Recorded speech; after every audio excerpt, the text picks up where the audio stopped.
The Adventures of Feluda by Satyajit Ray. The Mystery of the Walking Dead, Part 6. God, just look at my face, Lalmohan Babu exclaimed, peering into his shaving mirror. Our faces looked just the same. We were all covered with mosquito bites. I should have warned you, Topshe Babu remarked. Mosquitoes are a big menace here. In fact, they are the only drawback of Goshaipur. No, Lalmohan Babu said. Not the whole village, surely. I would say it's just that garden the mulliks own. That's where most of the mosquitoes breed. That's where they are the most vicious. We were back in our room after lunch. The police had arrived and started their investigation. Feluda had lapsed into silence once more. Perhaps Jivanlal's murder was so totally unexpected that it had thrown all his calculations haywire. If Jivanlal had been killed by burglars, the police were in a far better position to track them down. Feluda could hardly do anything on his own. The inspector in charge, a man called Sudhakar Pramanik, had already talked to him. He had heard of Feluda but did not seem to have a great deal of regard for him. He was particularly cross about the disappearance of the body. You amateur detectives simply do not believe in systems and methods, do you? He said irritably. I know your sort. I have had to work with private detectives before. If you had to leave the body, why didn't you get someone to guard it? Now we have to dredge the pond at the back. If that doesn't work, then we have to do the same to all the other ponds and lakes here. And there are 11 of them. It's all your fault, Mr. Mitra. You really shouldn't have rushed off, leaving the body unattended. Feluda heard him in silence, without saying a word to defend himself. What he did say after a while irritated the inspector even more. Do you believe in ghosts? Feluda asked. Inspector Pramanik stared at him, then shook his head and said, I had heard you took your work seriously. Now it's obvious that it's not the case. I had to ask you, Feluda explained, because if you cannot catch the killer, I have to turn to Mr. Bhattacharya. Perhaps he can contact Jivanlal Malik's spirit.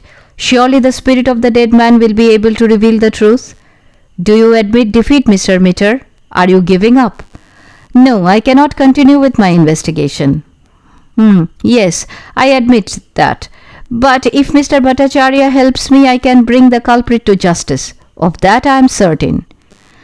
Can you tell the difference between a dead man and a live one? Mr. Pramanik, I don't think I need answer all your questions, especially since I have no wish to join the police force. If I am talking of ghosts and spirits, it's only because my methods are quite different from yours. Oh, have you no reason to suspect Bholanath? My only suspicion, no, my fear is that you will arrest him immediately simply because you have heard his family history and you think he had a motive. If you do that, Inspector, you will be making a big mistake. The inspector laughed and stood up. Do you know what your problem is? He said, clicking his tongue with annoyance. You see complications when there are none.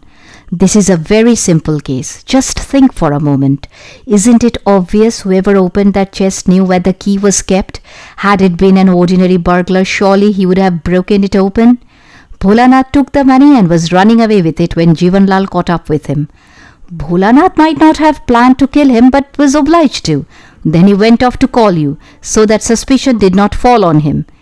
He says he too was tied up and Jivanlal came and untied him.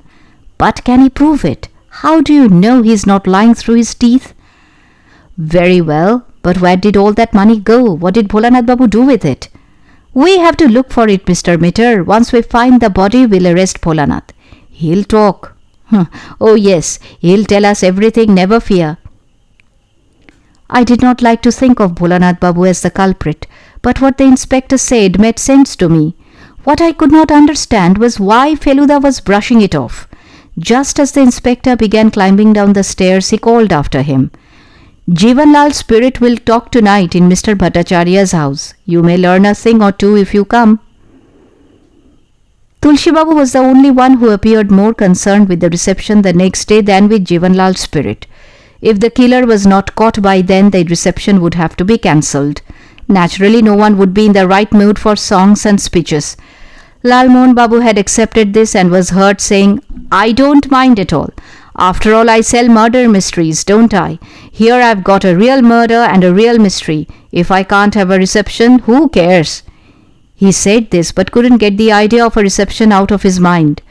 I caught him more than once, muttering lines from his speech and then quickly checking himself. "Could you please tell Mr. Bhattacharya that we'd be calling on him this evening?" Feluda said to Tulsi Babu. "Tell him we cannot wait in a queue with his other clients. He must give us top priority." This time Tulsi Babu realized that Feluda was absolutely serious about consulting Mr. Bhattacharya. He looked very surprised. "I have done all I could," Feluda told him. "Now I cannot proceed without Mr. Bhattacharya's help." I thought again about what he had told me about keeping an open mind. There were dozens of occurrences every day all over the world that could not be explained by scientists. That did not necessarily mean they were all hoaxes. Only recently I had read about a man called Uri Geller who could stare at steel forks and spoons and bend them simply through his willpower. Well-known scientists had watched him, yet no one knew how he had done it. Perhaps Mriganko Bhattacharya was a man like Geller? Tulsi Babu looked at his watch. "It's 5:30 now," he said. "I think you and I should go together and make our request." "Very well," Feluda said, getting to his feet. "Why don't you two go for a walk?" This struck me as a very good idea. Lalmohan Babu had mentioned how pleasant an October evening in Goshaipur could be, and I wanted to stretch my legs, so we left as soon as Feluda and Tulsi Babu went off to speak to Mr. Bhattacharya.